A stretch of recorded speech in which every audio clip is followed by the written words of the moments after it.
اعوذ باللہ من الشیطان الرجیم بسم اللہ الرحمن الرحیم۔ السلام علیکم ناظرین، آپ کا ہوسٹ فیصل ادریس بٹ۔ ناظرین، میں عرض یہ کرنا چاہتا ہوں کہ پی ڈی ایم کی حکومت جانے میں اب آپ کو اندازہ ہے کہ 10 سے 12 روز باقی رہ گئے ہیں۔ ان 10 سے 12 روز کے بعد الیکشن ہوں گے، یعنی کہ 90 دن کے بعد جب الیکشن ہوں گے تو یہ پورا پاکستان اس وقت دعوے کر رہا ہے کہ مسلم لیگ نون کی حکومت آ جائے گی وفاق میں، جبکہ میاں شہباز شریف صاحب بھی یہی فرما رہے ہیں کہ آئندہ وزیر اعظم نواز شریف ہوں گے۔ ان سے بالکل انٹائرلی ڈفرینٹ میں آپ سے ایک عرض کرنا چاہتا ہوں۔ میرے پاس ایک سٹوری ہے، میری اطلاعات یہ ہیں کہ میاں نواز شریف صاحب کے بارے میں یہ مشہور ہے اور یہ طے ہے کہ جب بھی وہ اقتدار میں آتے ہیں اسٹیبلشمنٹ سے ان کی لڑائی ہو جاتی ہے، یعنی کہ وہ 8 آرمی چیف یعنی کہ 8 جنرلز سے وہ اختلاف کے باعث ان کو گھر جانا پڑا ہے۔ اب صورتحال یہ ہے کہ ابھی وہ اقتدار میں نہیں آئے تو میرے حساب سے دونوں کی طرف سے اب سرد جنگ شروع ہو گئی ہے، جس کی ابتدا میاں نواز شریف صاحب نے کی ہے۔ ناظرین، میں آپ کو اس پہ آج اپڈیٹ کروں گا کہ اسحاق ڈار کو وزیر اعظم کیوں بنانے کے لیے نواز شریف بضد ہیں، اور اسحاق ڈار کو کون وزیر اعظم نہیں بننے دینا چاہتا، نواز شریف نے کیوں اسحاق ڈار کو لانچ کیا، اور کیا اسحاق ڈار نگران وزیر اعظم بنیں گے یا نہیں۔ ناظرین، میرا چینل سبسکرائب کر لیں، بیل آئیکن کے بٹن کو دبا لیں۔ تو میں عرض یہ کرتا ہوں کہ نواز شریف صاحب کی آپ کو پتہ یہ روایت ہے کہ جب بھی وہ اقتدار میں آتے ہیں تو اسٹیبلشمنٹ سے ان کی دھنگا مشتی شروع ہو جاتی ہے، اور ابھی تک جتنے اقتدار 3 بار وہ وزیر اعظم کے عہدے پر فائز رہے، اس دوران 8 جنرلز یعنی کہ آرمی چیف سے ان کے اختلافات اس قدر شدت اختیار کر گئے کہ 1-2 جنرلز کو جانا پڑا تو باقی دفعہ میاں نواز شریف صاحب کو گھر جانا پڑا۔ صورتحال یہ ہے کہ اس دفعہ وزیر اعظم بھی کہہ رہے ہیں آئندہ نواز شریف وزیر اعظم ہوں گے۔ اب پلان یہ ہے کہ اسٹیبلشمنٹ یہ چاہتی ہے کہ نئی مردم شماری پہ الیکشن کروائے جائیں، کیونکہ 3 کروڑ ووٹر کی تعداد بڑی ہے۔ جب 3 کروڑ ووٹرز ہیں وہ یہ سمجھتے ہیں کہ، اور یہ پوری دنیا یہ سمجھتی ہے کہ ان کو بھی اپنے حق رائے دہی استعمال کرنے کا پورا حق ہونا چاہیے، اور موجودہ حکومت اور پی ڈی ایم یہ چاہتی ہے کہ وہ پرانی مردم شماری پہ ہی انتخابات کروا دیے جائیں۔ اب صورتحال یہ ہے کہ جب نئی مردم شماری پہ انتخابات کی بات ہوگی تو اس میں یہ ہوگا کہ پہلے نئی مردم شماری پہ حلقہ بندیاں ہوں گی، حلقہ بندیوں کے بعد پھر کوئی کورٹ کیسز ہو جائیں گے، کوئی کسی کو حلقہ پسند نہیں آئے گا، کوئی کسی کا حلقہ چھن جائے گا، کسی کا آ جائے گا، کوئی ووٹرز چلے جائیں گے۔ اس دوران کوئی 6 سے 7 ماہ کا پیریڈ لگ سکتا ہے۔ 6 سے 7 ماہ کا پیریڈ کا ڈیلے ہونے کا مطلب یہ ہے کہ پی ٹی آئی کی واپسی ہو سکتی ہے، ایک دن قیمتی ہے۔ اچھا، تیسری بات یہ ہے کہ جب اس دوران اگر اتنا عرصہ لگ جائے گا تو واپسی پہ تو اس کو پھر مزید ایکسٹینڈ کیا جائے، یعنی کہ 3 ماہ کے بعد پھر الیکشن اناؤنس کیے جائیں، تو پھر اس کا مطلب یہ ہے کہ 1 سال تو گیا۔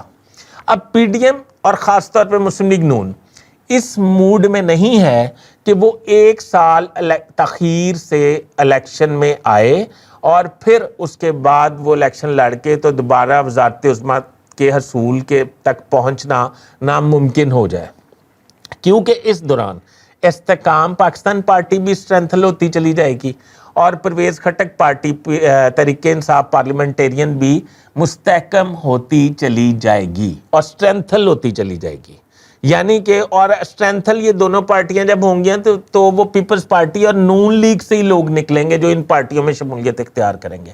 اب پیپلز پارٹی اور نون لیگ دبئی میں ساتھ جوڑ کے بیٹھ گئی ہے اور یہ سوچ رہے ہیں میاں نواز شریف اور آصف علی زرداری کہ اگر یہ الیکشن تاخیر کا شکار ہو گئے تو پھر ہمارا آنا ناممکن ہو جائے گا۔ اب صورتحال یہ ہے کہ ایم کیو ایم اور جماعت اسلامی نے بھی اسٹیبلشمنٹ کا راگ الاپنا شروع کر دیا ہے. انہوں نے بھی کہنا شروع کر دیا کہ نئی مردم شماری پہ بھی, میں بھی یہی کہتا ہوں نئی مردم شماری پہ الیکشن ہونے چاہیے. پورا پاکستان یہ سمجھتا ہے, کوئی بھی سنسیبل آدمی یہ سمجھتا ہے کہ نئی مردم شماری پہ الیکشن ہونے چاہیے. 3 کروڑ ووٹرز بڑھے ہیں, ان کو بھی پورا اختیار ہے, پاکستانی شہری ہیں, ان کو بھی پورا اختیار ہے الیکشن میں اپنے جو ہے اپنے حق کا استعمال کریں اور اپنی من پسند پارٹی کو ووٹ دیں. اب صورتحال یہ ہے کہ نواز شریف نے اس پہ ترت کا پتہ ایک پھینکا ہے کہ پہلے ایک تھوڑی سی سرد جنگ جاری تھی اسٹیبلشمنٹ اور نون لیگ کے درمیان, کہ نون لیگ یہ چاہتی تھی کہ پولیٹیکل فگر جو ہے اس کو نگران وزیر اعظم بنایا جائے. اسٹیبلشمنٹ اور I M F, establishment follow کر رہی ہے آئی ایم ایف کو. آئی ایم ایف سے قرض لینے میں, اس کی قسط ادا پاکستان کو ملنے میں اسٹیبلشمنٹ کا بہت گہرا رول ہے. وہ آئی ایم ایف کے ایس او پیز کو فالو کر رہے ہیں. ان کا یہ خیال ہے کہ نگران وزیر اعظم کسی بھی اکنامک ماہر یعنی کہ مینیجر ٹائپ بندہ ہونا چاہیے, جو آئی ایم ایف اور پاکستان کے درمیان ہوئے معاہدے کو آگے احتیاط سے لے کے چل سکے اور دوسری قسط بھی حاصل کر سکے. اس پہ نواز شریف صاحب نے ترت کا پتہ کھیل دیا. وہ کہتے ہیں ہاں بالکل ٹھیک ہے, اکنامک کے ماہر جو ہیں اس کو وزیر اعظم بنا دیتے ہیں, یعنی کہ میں اپنے سمدی اسحاق ڈار کو آئندہ نگران وزیر اعظم بنا دیتا ہوں. اس پہ وہ آصف علی زرداری صاحب کو منا رہے ہیں, پر آصف علی زرداری صاحب تاحال مانے نہیں ہیں. اسحاق ڈار صاحب اور آئی ایم ایف کے درمیان کافی قربتیں نہیں دوریاں ہیں, معافی چاہتا ہوں. اور آپ کو پتہ ہے کہ اسحاق ڈار صاحب جو ہیں آئی ایم ایف سے قرض لینے میں بری طرح ناکام ہو گئے تھے. اگر اسحاق ڈار صاحب کو وزیر اعظم نگران وزیر اعظم کا عہدہ سونپا گیا تو آئی ایم ایف اکا ہی ناراض ہو جائے گی. اب صورتحال یہ ہے کہ آئی ایم ایف ناراض ہوتی ہے تو وہ ٹٹھے کھو میں جائے. صورتحال یہ ہے کہ میاں نواز شریف صاحب چاہتے ہیں کہ آئی ایم ایف ناراض ہوتی ہے ہو, پر کسی طرح اسحاق ڈار کی صورت میں نگران وزیر اعظم یا نگران حکومت جو ہے ان کے گھر کی لونڈی ہی ہو. اس لیے وہ اسحاق ڈار صاحب کو بنانا چاہتے ہیں کہ الیکشن جو ہیں وہ 1 سال ڈیلے ہونے کی بجائے اسحاق ڈار صاحب پہ انہیں پورا ٹرسٹ ہے کہ وہ 3 ماہ میں کرانے کی حد کر دیں گے, یعنی کہ کوشش کا تابڑ توڑ حملے کریں گے اور 3 ماہ میں وہ الیکشن کروا دیں گے. یہ تو آنے والا وقت بتائے گا کہ اسحاق ڈار صاحب اگر نگران وزیر اعظم بن جاتے ہیں, جس کا چانس میری نظر میں نہیں ہے. اس کی وجہ آئی ایم ایف بھی نہیں مانے گی, اسٹیبلشمنٹ بھی نہیں مانے گی. آج اخباروں میں خبریں چھپوائی گئی ہیں کہ اسحاق ڈار پہ اتفاق ہو گیا, اسحاق ڈار اسٹیبلشمنٹ کے بھی بہت مطلب قریب ہیں. انہوں نے نماز پڑھی تھی اسحاق ڈار صاحب نے آرمی چیف کے ساتھ عید کی. اسحاق ڈار جو ہیں اسٹیبلشمنٹ کے بہت خاصے قریب سمجھے جاتے ہیں. اسحاق ڈار صاحب کو پیپلز پارٹی بھی جو ہے وہ ووٹ کرنے کے لیے تیار ہے. تو آئندہ وزیر اعظم جو ہیں وہ اسحاق ڈار صاحب ہوں گے, نگران وزیر اعظم. پر میں آپ کو بالکل ذمہ داری سے یہ بات بتا رہا ہوں کہ یہ ایک نئی سرد جنگ شروع ہو چکی ہے, جس میں مجھے یہ لگتا ہے ہمیشہ کی طرح میجورٹی اور ہمیشہ کی طرح آخر کار گھٹنے ٹیکنے مسلم لیگ نون کے قائد میاں نواز شریف کو ہی پڑیں گے اور اسحاق ڈار نگران وزیر اعظم کے عہدے پر فائز نہیں ہو سکیں گے. ناظرین, آپ میرے اس ویلاگ سے کتنا اتفاق کرتے ہیں اور آپ کیا سمجھتے ہیں کہ میری اس بات میں کتنی جان ہے؟